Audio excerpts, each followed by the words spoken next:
డబ్బు విషయంలో ఏ జాగ్రత్తలు తీసుకోవాలి? ఆచార్య చాణక్యుడు జీవితం గురించి ఎన్నో విషయాలు చెప్పాడు. కౌటిల్యుడు రచించిన అర్థశాస్త్రంలో డబ్బుకు సంబంధించిన చాలా విషయాలు సూచించారు. డబ్బు ఎలా సంపాదించాలి, ఏ విధమైన జాగ్రత్తలు తీసుకోవాలో వివరించారు.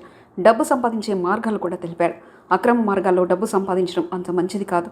డబ్బు ఎప్పుడు కూడా న్యాయంగానే సంపాదించాలని గట్టిగా చాటాడు.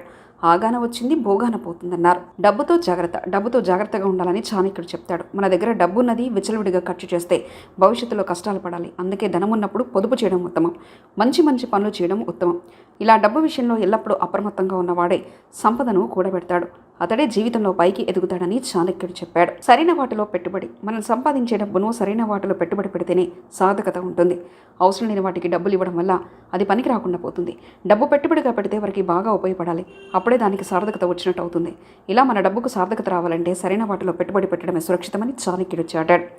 మనం సంపాదించేందుకు కారణమైన వారిని బాగా చూసుకోవాలి. వారు లేనిదే మనం లేము అనే విషయం గమనించాలి. వారికి సరైన ఇంక్రిమెంట్లు, పదోన్నతులు అందజేయాలి. వారి క్షేమం కోసం పాటుపడాలి. ఆర్థికంగా మనమే కాదు, మనతో పాటు 10 మందిని ఎదిగేలా చేయడంలోనే విజయం దాగి ఉంది.